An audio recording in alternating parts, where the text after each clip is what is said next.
Member FDIC.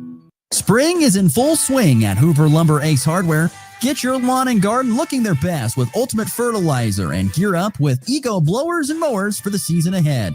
Tackling a project, they've got a surplus of quality lumber ready for all your building needs. And when the work's done, fire up the fun with their wide selection of grills, smokers, and griddles from Traeger, Weber, and Blackstone.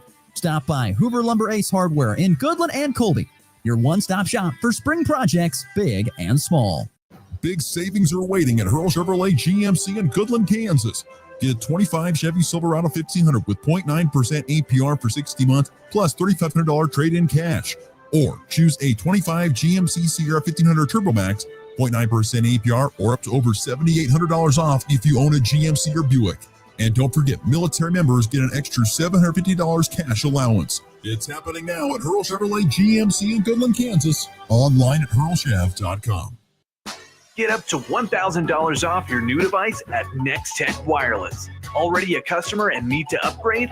You're eligible for up to $1,000 off too. Choose from the latest devices like the iPhone 16 or the Samsung Galaxy S25.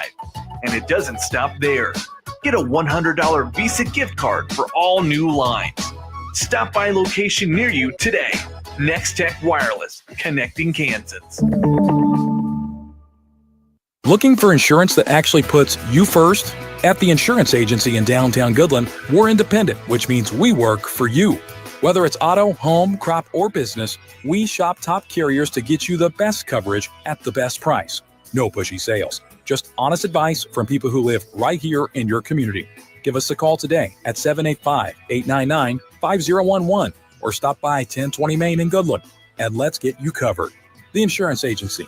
Insurance the way it should be. Kansas Farm and Ranch Radio is the place to turn to weekdays for the latest agriculture news and markets. Being a member of the National Association of Farm Broadcasters, we take pride in making sure you're informed of the latest news from the world of agriculture. Whether it's local, state, regional, or national, if it affects your farm or ranch, you can count on hearing it here. Daily reports from Kansas Farm and Ranch Radio are made possible by Farmers State Bank, Norder Supply of Scott City, Cornerstone Ag, and Woofter Construction and Irrigation. You ready? Ready?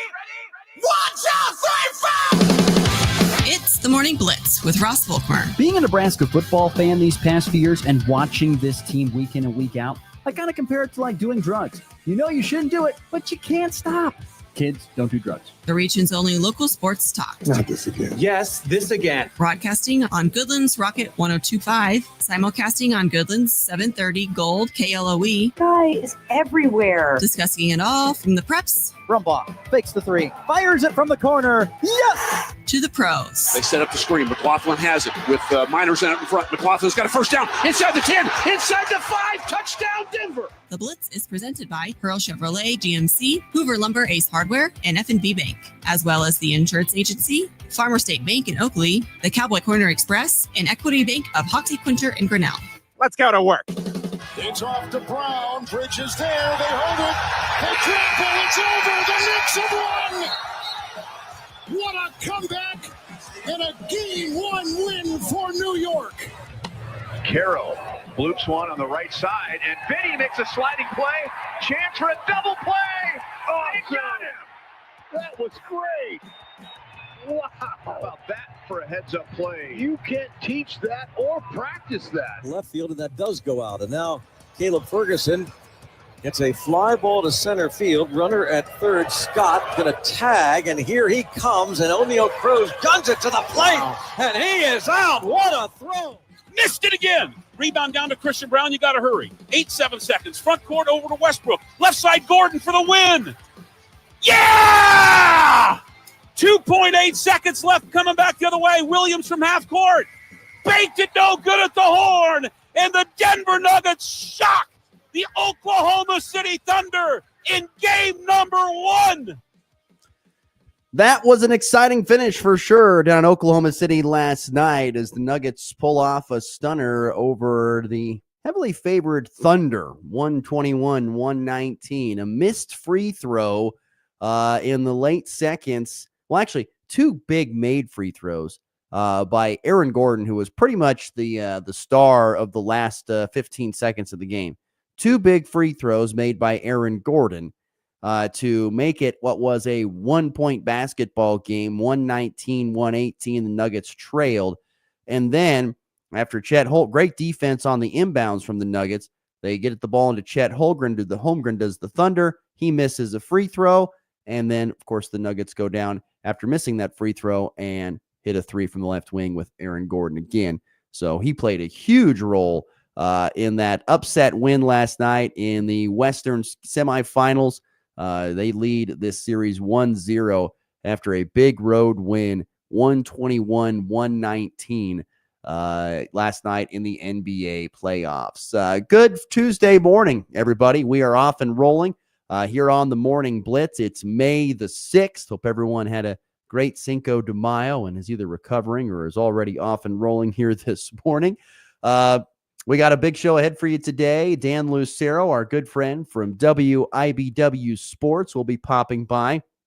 Talk mostly about baseball. We'll probably touch on his Denver Nuggets as well, but we will talk on baseball for sure as the Kansas City Royals continue to stay white hot, now winners of 12 of the last 14 after taking down the White Sox last night 3-0 and another shutout victory. Some fun stats as of late from the Kansas City Royals when it comes to this big winning streak that they are on. Once again, winners of 12 of the last 14. So we'll be talking with Dan Lucero about some baseball and probably about the Denver Nuggets, our good friend once again from WIBW Sports, joining us here in about 15 to 20 minutes. News yesterday surrounding the Kansas men's basketball program. We will get to that coming up here in our third segment as well. As always, if you'd like to join in and chime in through the F&B Bank text line, it is always open at 785-899-2222. Your thoughts and comments are always welcome throughout the program and keeping me company. You can also, of course, chime in on the Hurl Chevrolet GMC video stream on X, Facebook, and YouTube. If you'd like to do so there, we can see those comments as well on the Hurl Chevrolet GMC video stream. So thank you so much for tuning in, no matter which way you are doing.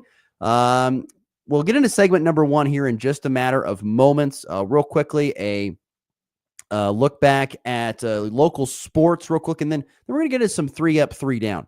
I know we usually do it with 2 people. We're going to do a 3 up, 3 down segment, just me. I got 3 questions regarding some sports stories here as of late, and then we will get to all that coming up here in our first segment. But real quickly, wanted to highlight a couple things. Congratulations to Hoxie Boys Golf. They edge Oakley and take first at the Hayes T&P Golf Invite yesterday over at Smoky Hills. Hoxie finished with a 343. Oakley finished with a 349. Those were your top 2 teams. Goodland and Colby, Scott City were some other teams that were there as well. It was a very close finish between a lot of those schools. In fact, the top 5 teams in the standings, and the top 5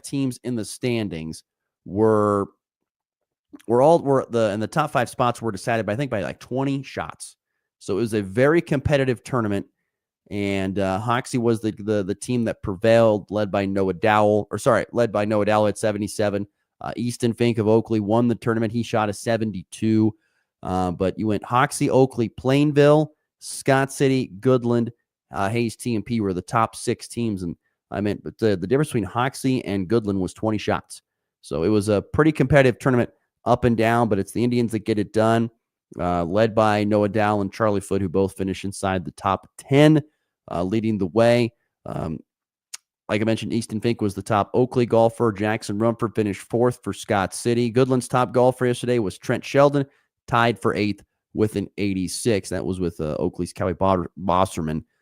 So there you go. A quick look at the Hayes T&P Invite there at Smoky Hills for golf. Also, yesterday, Goodland Cowboy Baseball, their series with Ray yesterday. I feel like it got moved up a day. I don't know if that's true or not. I feel like it got moved up. I thought it was scheduled for today, but it was moved up to yesterday, or it was played yesterday, no matter what.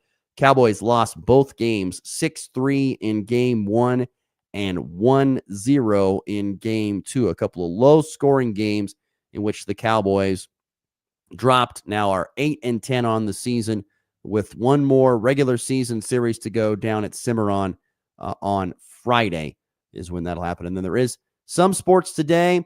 We'll see. I know that there is a lot there's a chance of some possible postponements or cancellations due to the weather that could be coming through in some of the areas that these events are going to take place. But I do believe that Colby baseball was scheduled to host Ulysses today. The Colby softball is scheduled to go to Ulysses. Garden City, I think their track invite was canceled today. I think I saw that this morning. I believe that Garden City track invite was canceled. The Oberlin invite, I believe, is still a go at this point in time for track and field.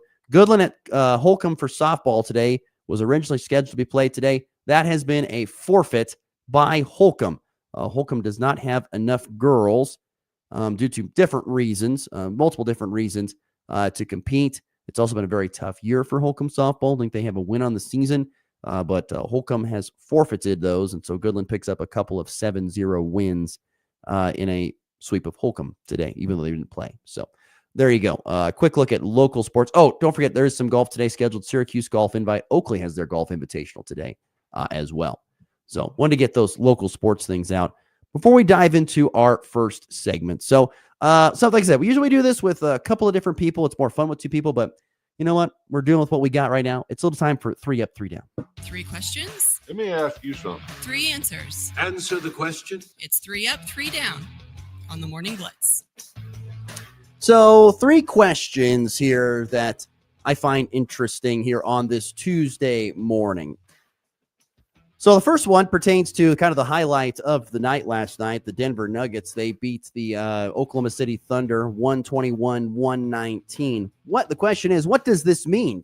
Does this mean that the Nuggets could be well on their way to defending their NBA title? I'm not going to go that far to say that, to be honest with you. I'm really not going to go that far.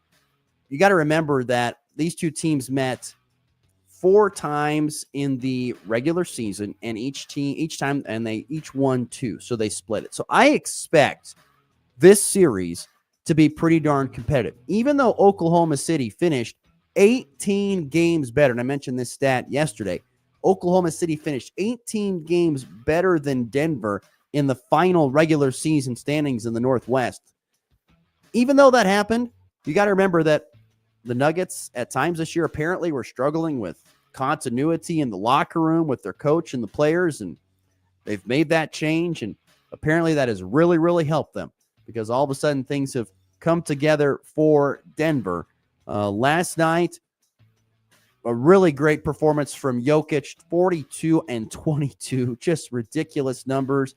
Kansas's own Christian Brown has continued to be his star. I mean, that's a Mike Malone move, I don't want to say, actually, I don't want to say that. It was actually the truth. Mike Malone, I think, was one that was kind of against playing the younger players, and this is one of the new head coach was all about, let's play some of the younger guys. And it's kind of the GM was about, let's play some of the younger guys and get them in there.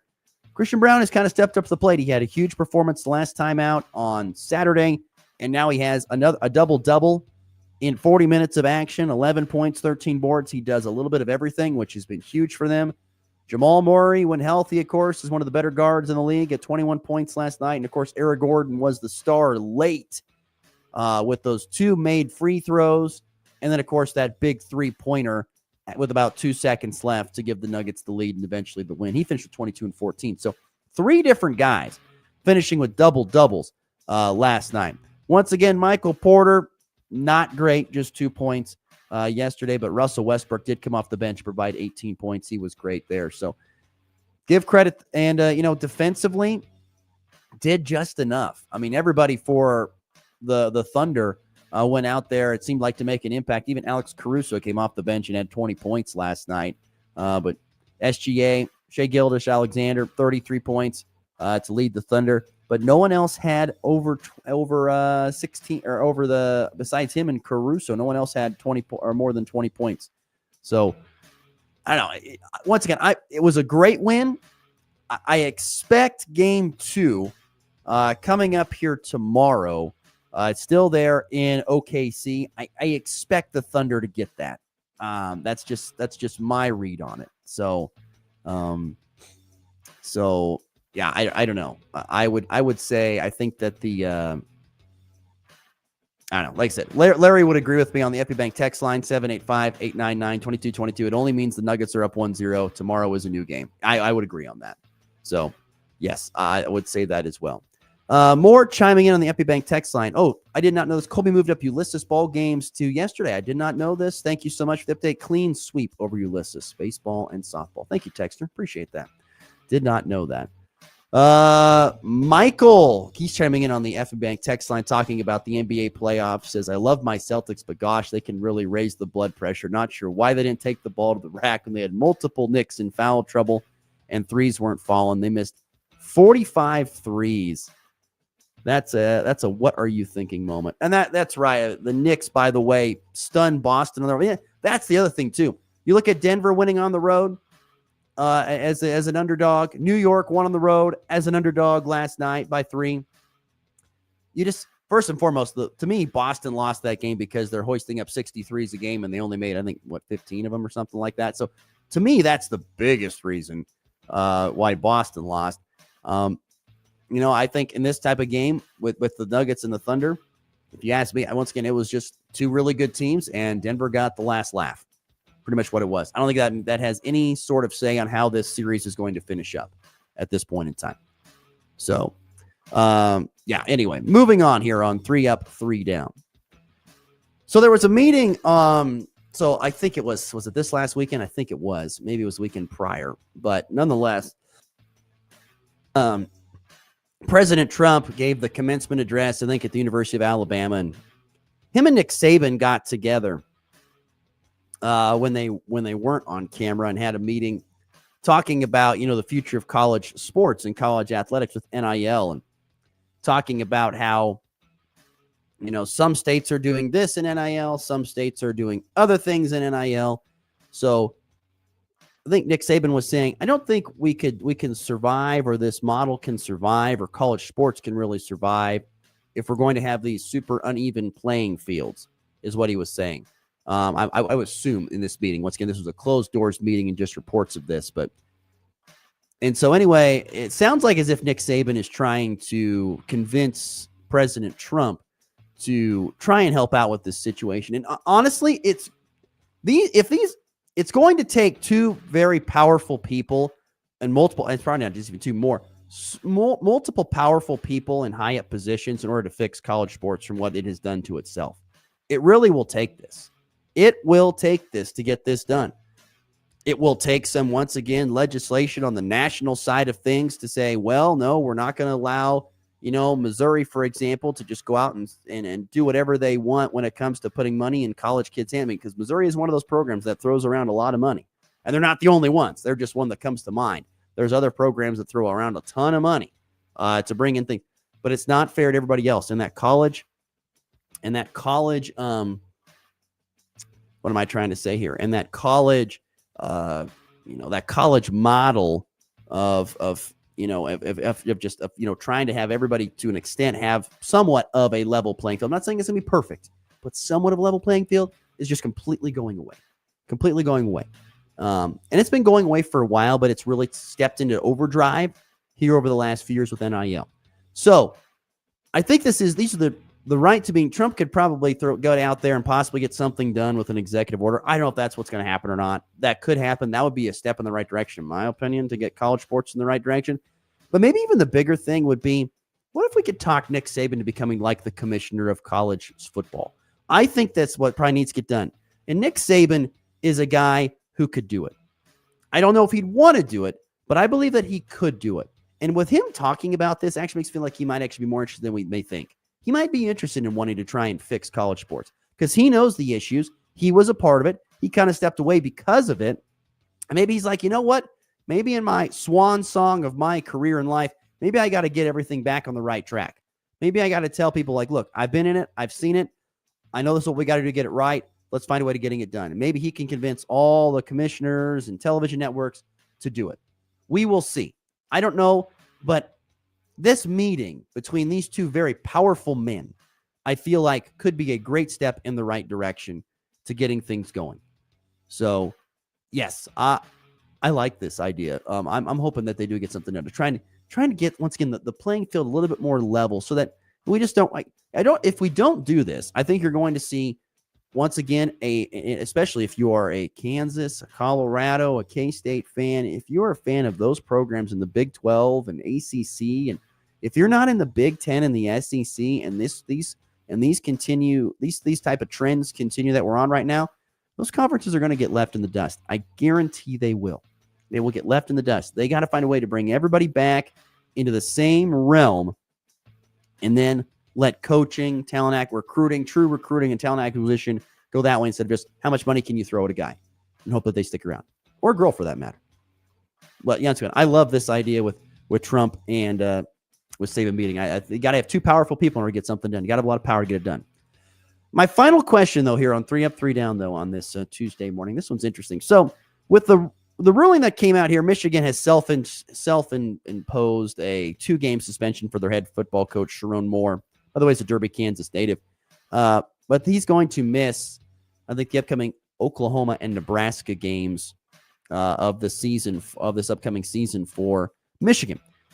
And looking back, now it all stems from the Connor Stallions deal, and there have been other things going on at the University of Michigan. There have been a ton of problems happening at the University of Michigan. Lots of off the field and on the field issues, whether it's behind the scenes or on the scenes with Connor Stallions, whatever you want to call it. Been a lot of issues. But even though that all this happened, even like Jim Harbaugh has a 4-year show cause where if he wants to come back to college football, he has to sit out for 4 years before he can even, like if he gets hired by a team, he has to sit out for 4 years before he can actually coach. So there's a lot of bad things. He's in trouble. Sharon Moore's in trouble. Connor Stallions in trouble. Michigan is in a lot of trouble. Go and look it up. They're in so much trouble. So my question is, if you were, if you're a fan of Kansas basketball, if you're a fan of Kansas State football, whatever it may be, if you're a fan of whatever program you are, would you rather win a national title or a championship, but break the rules to do it, or not win one and stay within the rules? That's my question to the listeners this morning. 785-899-2222. Would you rather win a championship, but when you get done winning it, you find out that you've broken a bunch of rules and you're going to be in trouble for that? You're going to be talked about in the national media, but you got that national championship ring and trophy. Or would you rather, I'd rather stay within the rules and not win one? That's the question I have on the FB Bank text line, 785-899-2222. I'd love to get people's thoughts on that. Would you rather win a national championship or a championship of anything, but in the process of getting it done, you broke all the rules? You don't know about it until maybe a couple of years later, but then you're going to have some suspensions and who knows what, possibly some records taken down, who knows, but you still have that national championship, or would you rather not win one at all? That's the question I have for our listeners. 785-899-2222. Me personally, look, I love the old adage, if you ain't cheating, you ain't trying. But in this case, it would make me sick if my favorite teams went out and won a championship, but had to break rules in order to do it. Why could we just not get it done the way we were supposed to? Why couldn't we just get it done that way? That is my question. So I find it interesting, to say the very least. Interesting, to say the least. But to me, I guess I'm a goody two-shoes. I would rather not win one and stay within the rules and try and win one within the rules than, once again, go and break a whole bunch of rules and win a national championship or a title of anything. So that's just me. I get it. If you ain't cheating, you ain't trying. But, man, I'll tell you what, Michigan has got a lot of problems that they're dealing with right now, and I think they're going to have a whole lot more coming down the pipe that they're going to have to deal with as well. Was it worth it for that national championship? Might have been. It's a very tainted national championship. Just wondered how other fans might think of that. So, F&B Bank text line, 785-899-2222. Mike chimes in. Character and integrity are more important than a trophy, and particularly a damn trophy. Thank you, Mike. Appreciate that. Yeah, like I said, I would be in that thing. I would say character, integrity more important than a trophy. But tell you what, Michigan sold their soul to win a national championship in football, and they got it done.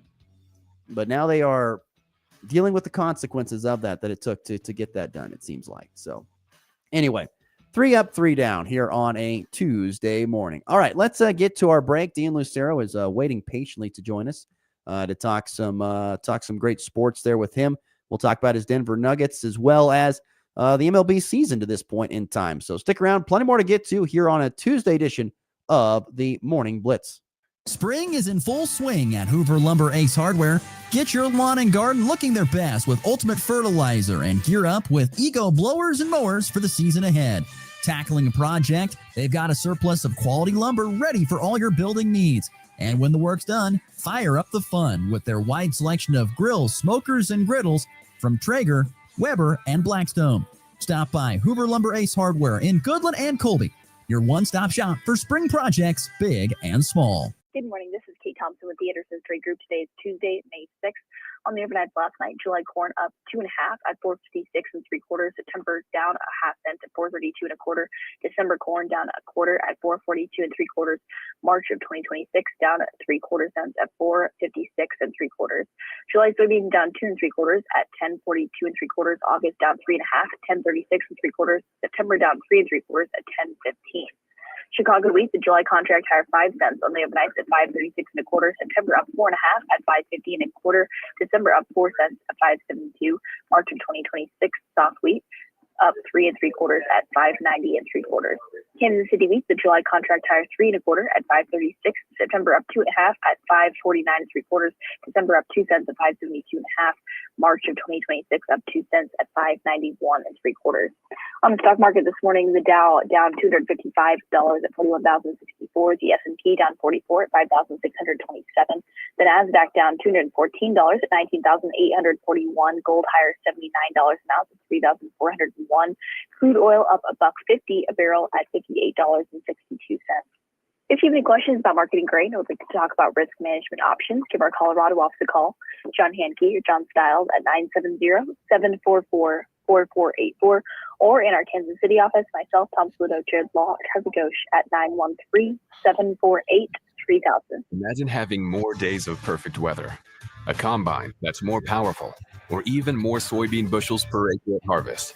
With Revitec fungicide, you don't have to imagine that last one, because it's proven to deliver up to 9.5 more soybean bushels per acre than the competition. With results like that, it's easy to see why Revitec fungicide is the #1 recommended fungicide by soybean farmers. Visit Revitec.com and talk to your BASF retailer today. Always read and follow label directions. Kansas Corn reminds you that E15 fuel is the right choice for every kind of driver. For the car enthusiast, E15 has higher octane. For the thrifty driver, E15 is priced lower than regular unleaded. For the nature lover, E15 provides cleaner air. For the shopper who buys local, E15 has more ethanol from our Kansas corn farms. Choose E15 for a higher octane, lower price, and cleaner American fuel. This message from the Kansas Corn Commission. Learn more at kscorn.com.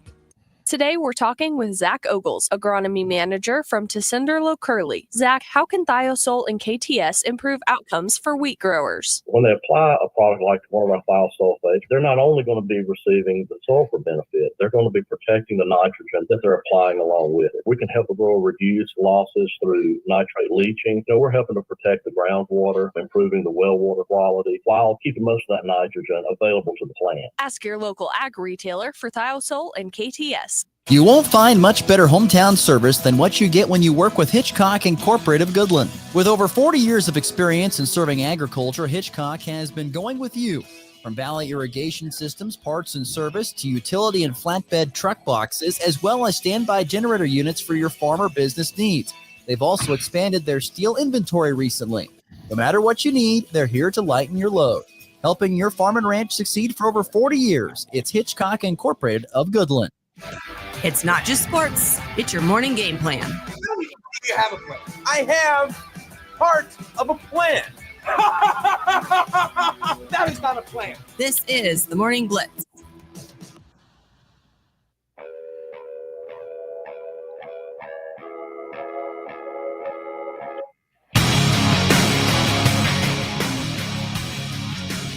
Thank you again to all of our Colby listeners correcting me. I did not know that Colby baseball and softball played yesterday. Softball sweeping Ulysses 12-1, 7-4.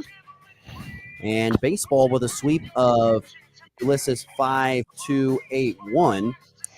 Colby 15-5 on the baseball diamond this year, sitting currently in the third spot of the Colby regional standings. Softball also with a very good record, 12-6, sitting in second place of the Goodland regional bracket at their Goodland regional standings at this point in time. So thank you for that update. Once again, everyone kind of made this big plan to move everything up a day because it was supposed to be a rainy day today. I don't know if it's going to rain at all. It's a nice, cool.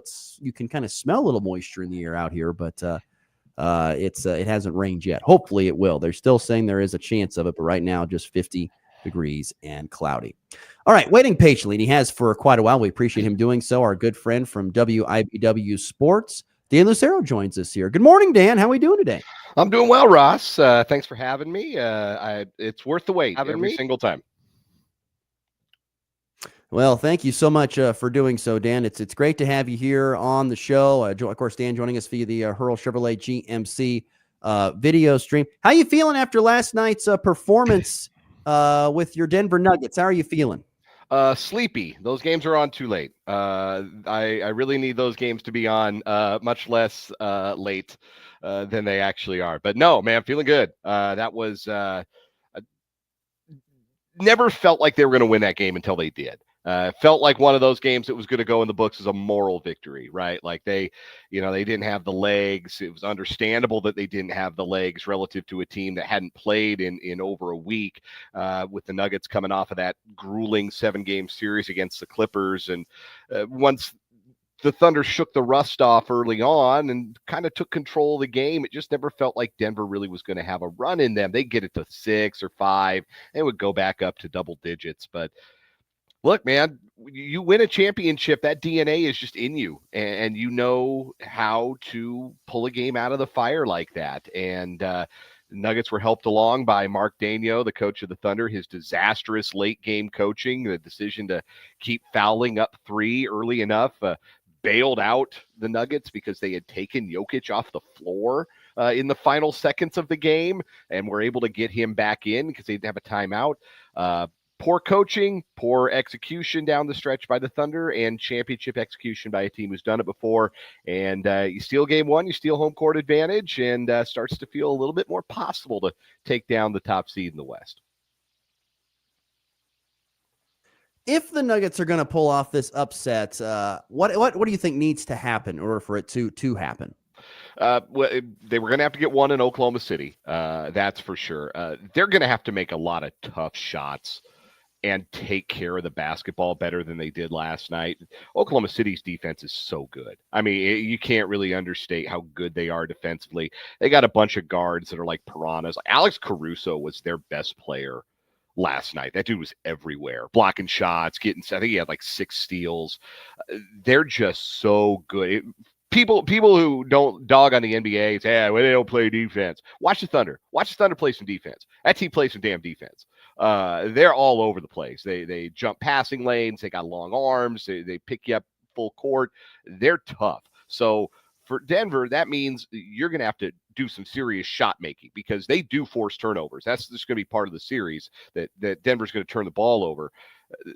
You're going to have to make the good looks you do get, because you might end up at a deficit shooting wise, because they might end up with more opportunities because they are going to win the turnover battle every night. They're going to have to win the rebounding battle, which they did decisively last night. And it won't hurt if Jokic goes for 40 every single night like he did last night. They had 3 guys hanging off his back like an oak tree the entire game, and he put up 42. So, that's the formula for the Nuggets, what they did last night. I mean, they didn't shoot it great. They were like 9 of 31 from 3. Murray wasn't very good. So they didn't shoot it awesome, but Jokic was awesome. They rebounded the ball great. And when it came down to crunch time, they had a little bit more. They had that championship level calm and composure that the Thunder, a younger team, don't have yet. Dan Lucero once again joining us on the Hurl Chevrolet GMC video stream, our good friend from WIBW's Sports.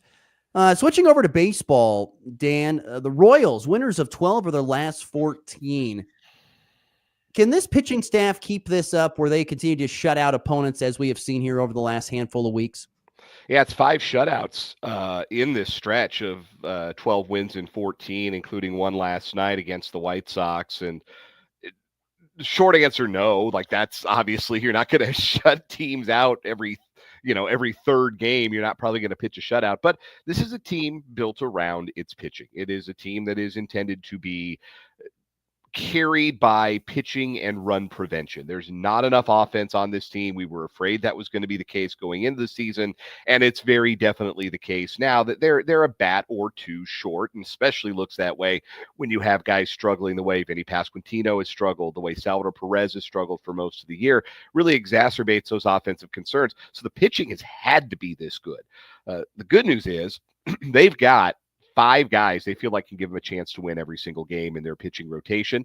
Cole Reagan's not efficient last night, but struck out 11 in 5 innings. He's one of the league leaders in strikeouts, pitching like an ace at the top of the rotation. Seth Lugo's finding his form. Chris Bubich has been excellent.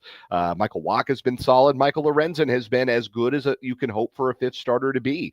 And the bullpen has been very effective. When the Royals do get these leads, they're holding these leads. Lucas Erceg and Carlos Estevez handling things in the late innings. So can the pitching be this good?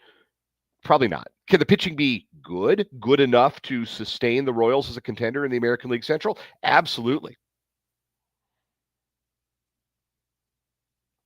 Dan, we talked about the back end of the bullpen. How good of an addition has Carlos Estevez been for Kansas City? Because this is a guy who was a former Rocky for a while there. But how good has he been for Kansas City, and can he keep this pace up? He's just solid, unspectacular. Like you get into September, October, maybe you don't love the fact that Carlos Estevez is tasked with getting your 3 most important outs. We saw him give up that series-ending grand slam, essentially, to Francisco Lindor last year in the division series.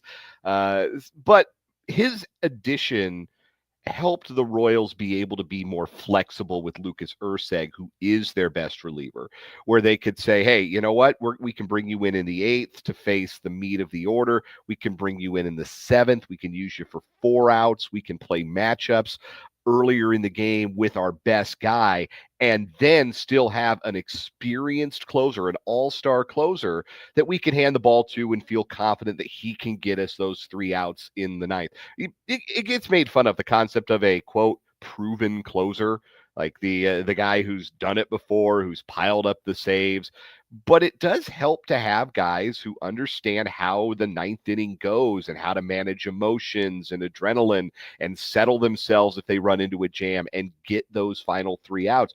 I don't think you're going to confuse Carlos Estevez with an elite, like Hall of Fame level closer. This isn't Mariano Rivera that we're talking about, but a steady hand who can be trusted by the manager and by the players with getting the final 3 outs. It's very valuable to have him. And yeah, he's been super. And he's doing I don't know how big you are in the anime thing. I don't know how much Dragon Ball Z you ever watched, Ross. It wasn't really my thing either. Not a ton.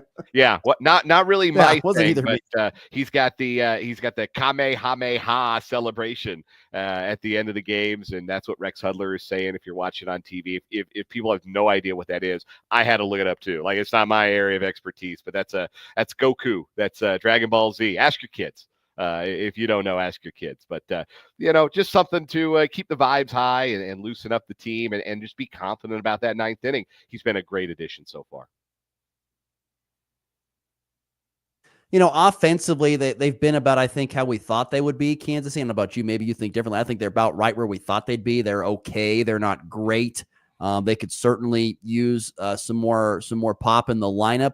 But because of the pitching, they've been able to get the wins because they keep the opposition down so well. But when you look at this offense, one guy that stands to me, Michael Garcia's had a really good year. Has he surprised you on how good he's been, or you think he's been right where you thought he would be? So he was not a good offensive player last year. Start there. He was such a poor offensive player, in fact, that the Royals went into this season with the idea that he was not going to be an everyday player. They decided, even after, he was only 25 last year, but he was so disappointing offensively last year. They went into this season with the idea that, well, we're just going to have to find place for him to play, but He doesn't have a position right now. They went and got Jonathan India. He was going to play third base. Michael Massey's entrenched at second. Maikel Garcia is going to have to learn a new position because he ain't playing shortstop. Like that's spoken for. So Maikel Garcia went into this season without a position, and he has forced his way into the lineup. And I think I don't think he's going to lead the team in OPS. I don't want to go that far. I don't think he's going to hit like an all-star all season. But do I think he can be an above average offensive contributor? Yes, I do. And this is why. He hits the ball hard. That's the best thing you can do as an offensive player. Like, you don't have a lot of control over what happens when the ball leaves your bat. So you better make it leave your bat hard. And launch angle kind of comes into play as well, but just hitting the ball with authority. Maikel Garcia hits it harder than any of the Royals. He hits it harder than Bobby Witt Jr. Like, on average, he hits it harder than Vinny. He hits it harder than Salvi. He hits the ball hard. And that has combined with an approach that I think is one that's better suited for him. Last year, he had a really good winter league and hit for some power in winter league. And then he came and he hit 3 home runs in like the first 6 games of the season last year. And I think he started selling out for home run power. He got the idea, I'm a long ball hitter now. And I think it messed with him. I think it messed with his approach. Like, he was hitting the ball hard, but he's hitting it straight up in the air, or he's beating it into the ground. Now he's a little more focused on hitting the ball on a line, using all fields, all that stuff like youth baseball hitting coaches want to point to. Watch Maikel Garcia's at bat. That's what it looks like to use the whole field, to hit the ball hard on a line.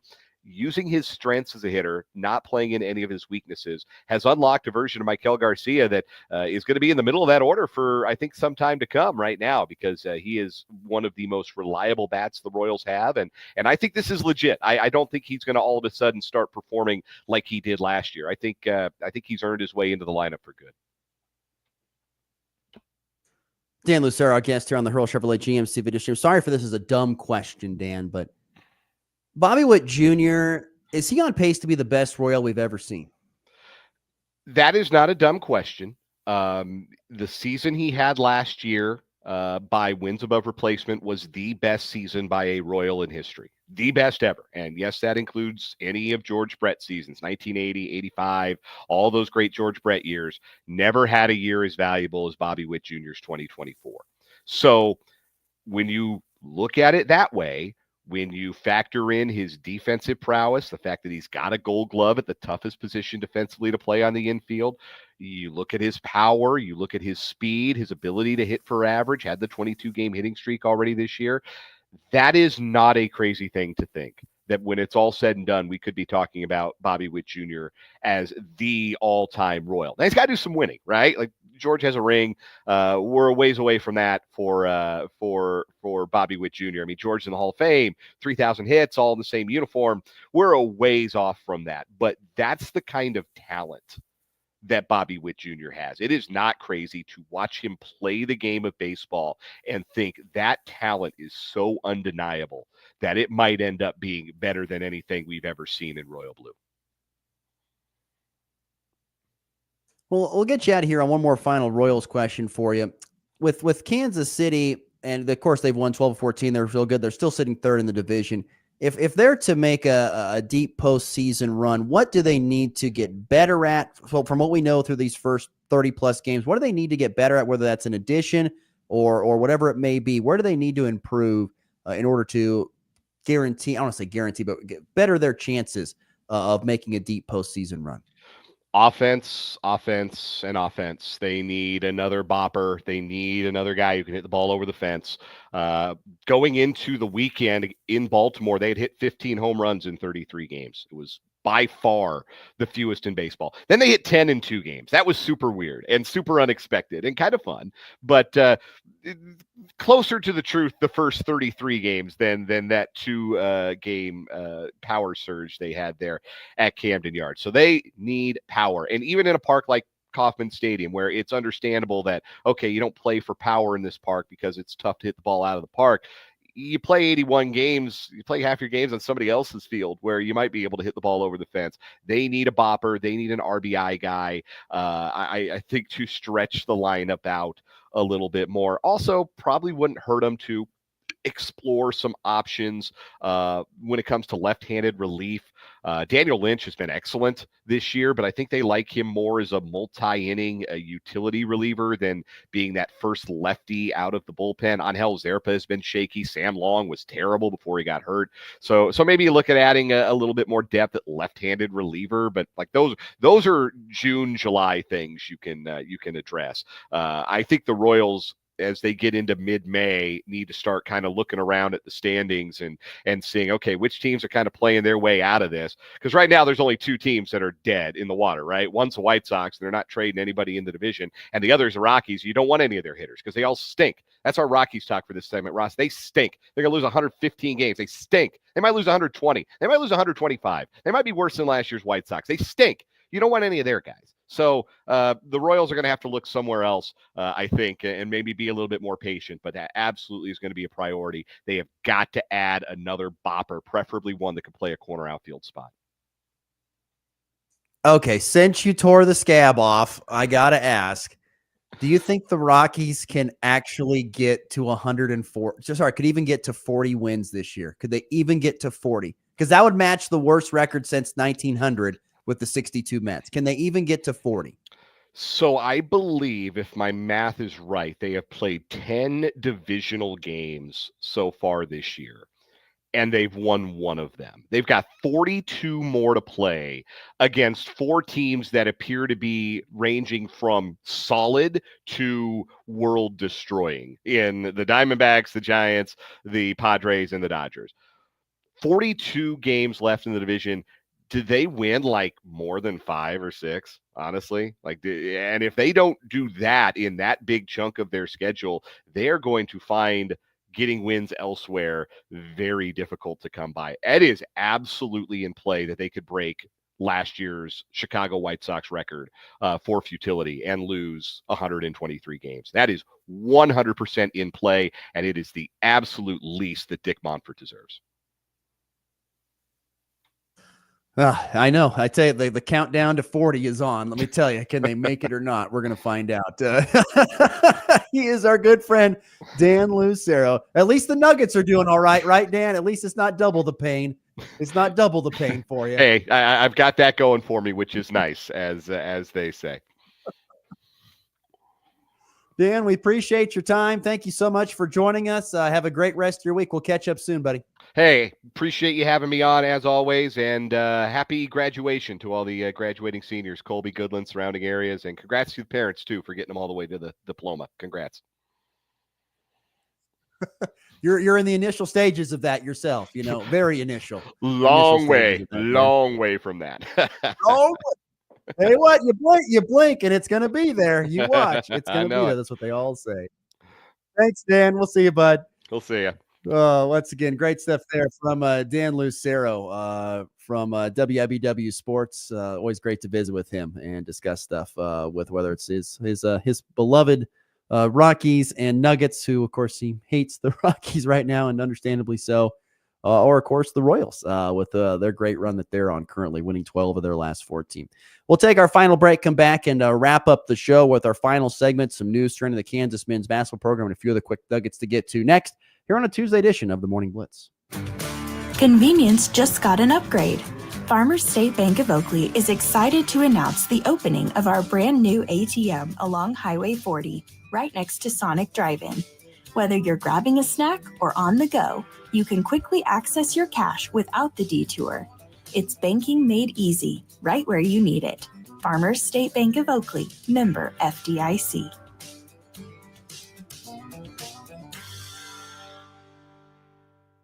Big savings are waiting at Hurl Chevrolet GMC in Goodland, Kansas. Get a 25 Chevy Silverado 1500 with 0.9% APR for 60 months plus $3,500 trade-in cash. Or choose a 25 GMC Sierra 1500 Turbo Max, 0.9% APR, or up to over $7,800 off if you own a GMC or Buick.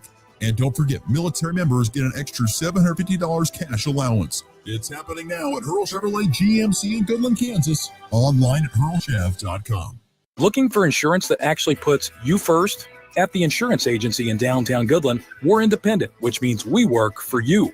Whether it's auto, home, crop, or business, we shop top carriers to get you the best coverage at the best price.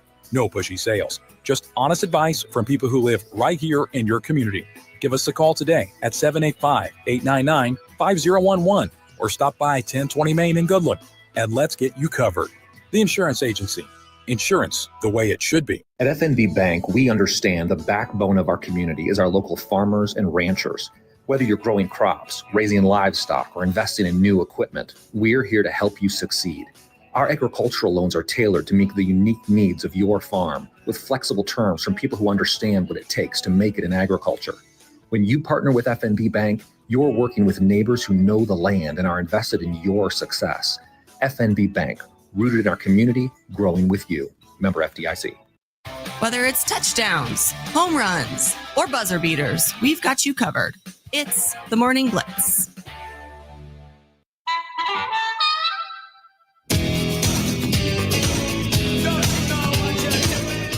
All right, a couple quick stops here in Big 12 land. First and foremost, Norm Roberts, long time assistant. In fact, 4 decades in coaching. Norm Roberts stepping down after being an assistant at Kansas underneath Bill Self. 37 years in the profession, helping the Jayhawks to 7 Big 12 titles, 5 Sweet 16s, 4 Elite 8s, and of course a national championship.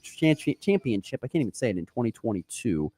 Norm Roberts is hanging it up, says he looks forward to spending more time with his family after coaching numerous NBA players and is in the Assistant Coaches Hall of Fame. Didn't know there was a Hall of Fame for assistant coaches, but Bill Self called it a bittersweet moment and praised Coach Roberts for his success over the years there in his role at KU. He was at KU for a while, and then I think he was the head coach or somewhere, maybe at St. John's. It didn't work out there, and then came back to Kansas. I think that was Norm Roberts who did that. Nonetheless, Norm Roberts, a lot of time at Kansas as an assistant, experienced a lot of success, and he is hanging it up. No longer going to be an assistant. We'll see if Bill promotes within or goes and brings somebody else. We'll see about that.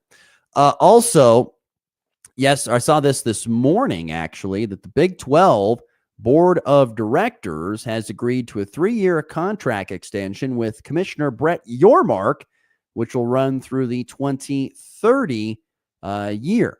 There was some rumblings that Yormark was getting contacted by the Timberwolves to come be their president of operations.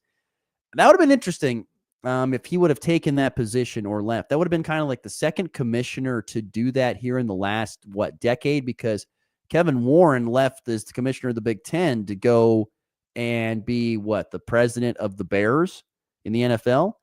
And so for him to possibly go to be with the T-Wolves, that would have been very interesting. But I think I got to give Yormark a lot of credit. Yormark, he came into the Big 12. He didn't have really a lot of experience in college athletics. He had been more in the NBA. And he was very good about exiting out Oklahoma and Texas, bringing in some new pieces, trying to make the Big 12 youthful and fun and exciting for the young audiences. He has really tried hard to do that, to really, and to make it the fun conference, because he knows they're not going to make the most money in this league. He knows they're not going to be the powerhouses that the SEC and the Big Ten are, because they're hoarding all the great programs. But he's trying to find ways to make his league entertaining, and really it has been an entertaining league. It has been that, even though it's not bringing in the money like the bigger leagues are. It has been an entertaining league. He's done a good job with that. He's been an outside-the-box thinker. He's thought of different ways to try to bring in additional revenue to help compensate his schools.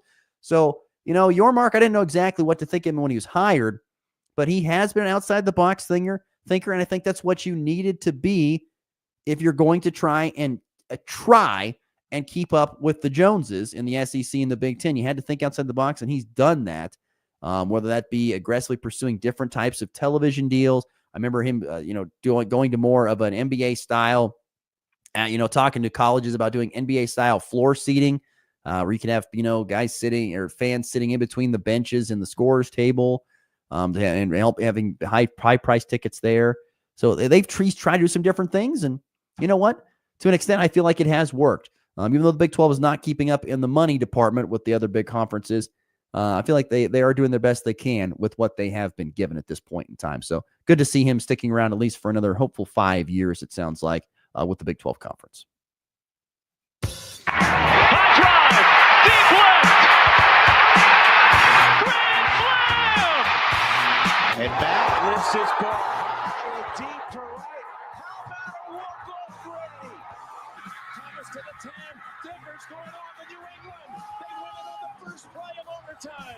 Mahomes flings it. It's there! Hardman! Jackpot! Kansas City! All right, wrapping up the show here. Interesting college football story this morning coming out. Clemson and Notre Dame have agreed to a 12-year scheduling agreement. They last met in 2023. Clemson won a close one. And so starting in 2027, they are going to have a rep. Once again, Notre Dame is an independent, but now they're looking to possibly – why don't you just join the ACC, Notre Dame? That's what I say. If you're going to play Clemson 12 times, I mean, you're trying to start a rivalry with two really good programs. That's fine. It's cool. Just join the conference, for crying out loud. I think that's the biggest thing. In Notre Dame, they want to keep their independence. They want to play this. I think they're going to have to join a conference at some point in time. But we'll see. Interesting there. Royals back in action tonight against the White Sox. Game 2 of that series against the Pale Hose. You've got Seth Lugo on the mound against Sean Burke. First pitch time of 6:40 Central. Pregame starting at 6 Central time on AM 790 KHPLX. And after an off day, you have the Rockies back in action today. They are at home at Coors Field, playing host to the AL Central leading Detroit Tigers. That's on AM 790 KLR, starting at 6 o'clock Mountain Time with pregame. Thanks to Dan Lucero, and thanks, of course, to you for joining us on this Tuesday edition of the Morning Blitz. We'll see you back here tomorrow. Have a good one. This is Rockin'.